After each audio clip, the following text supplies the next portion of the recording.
a vision from the past. But you see, it's been a good year, a good harvest in the fall and good hunting in the winter. So the arks will be well loaded by the time they reach the Susquehanna. Good grain and good skins. The spring rains have filled the creek and the river, and the arks will move quickly and without any trouble. Leastwise, we're hoping. Especially the quick part.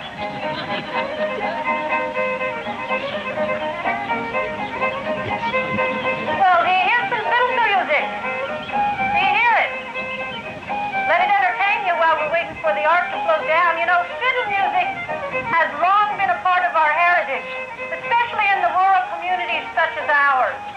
Before the days of radio and television and cars and phonographs, well, the local fiddler was the source of dance music and entertainment.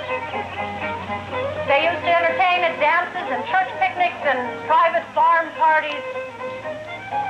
And New Berlin and the Mifflinburg area were rich in our fiddlers. And thanks to this recording that you're listening to, you're hearing the sounds of Marty D'Addario, Harry D'Addario, Archie Miller, and thanks to the recording, they're still with us, but unfortunately, they're not. If you don't know, we lost the two D'Addarios just this year. Harry lived across from me for a number of years, and I can remember sitting in my house on a summer night, windows open, and pretty soon I'd hear Harry out on his porch fiddling away. It was a beautiful sound. And once in a while, he'd bring out his mandolin, and wow, that was really something to hear. Sometimes you could go outside on a summer day and there'd be violins hanging on the clothesline, drying out as the glue dried. Harry was a great musician and a great craftsman, and we'll miss him. How's our art doing? Well, let me tell you a bit about the ark for a while. The bottom of the ark was built of hewn timber, packed high with tar to pitch to become watertight, you see. Sides were built high, so the entire ark could be roofed with boards. This is how you're seeing it float down, aren't you? A big roof and sides going up way high, just like Noah's. Arks were manned with a pilot, and a steersman, and a bowsman, and they were guided by long oars. Rushing down Penn's Creek on spring freshets, these arks would often weigh as much as 40 tons, if you can imagine it, floating down our creek. But it was difficult to maneuver on the narrow stretches of Penn's Creek. Usually the ark and its cargo were sold in Selinsgrove, and other crews guided the craft to large ports downriver. A trip from the fort, which is now Coburn. How long do you think it took? All the way to Selinsgrove. How long do you think it took? Venture a guess. Coburn down to a week? Nah, 1 day. Can you believe it? I think it was a different creek. I really do.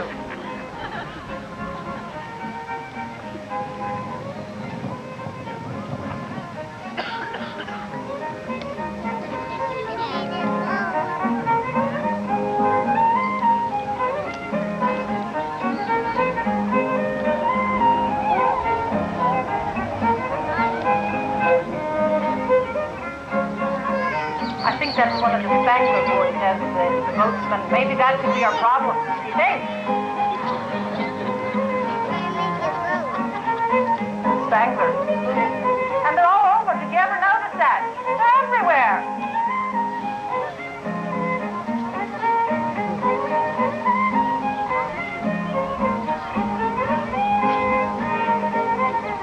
Keep it coming, Donald. Keep it coming. Push that oar. Get it going. Put some muscle into it. Put your back into it, man. Oh, you wouldn't do that to me.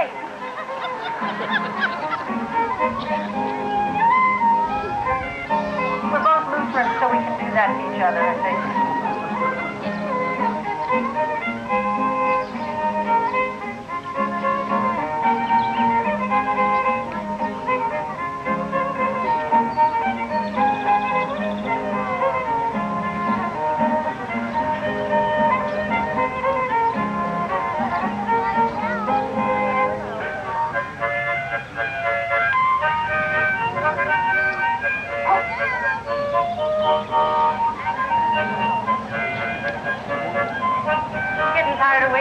fellow.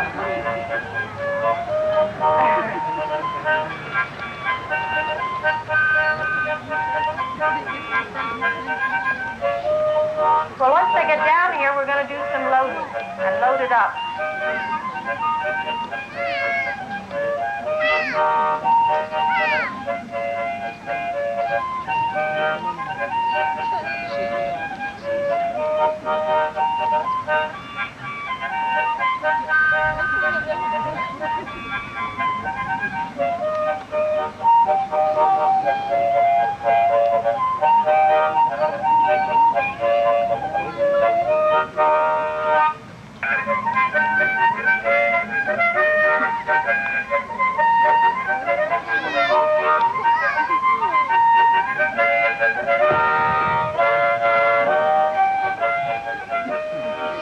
Like they're docking now. Load it up, boys.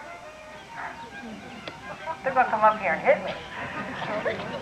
Well, watch them load it, and then they'll board for the long trip ahead. And they'll bid farewell to those at the dock, and they go down the stream.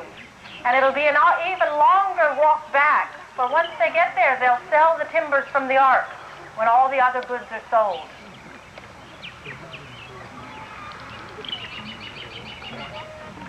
Episode 4, Miracle at the Schoolhouse.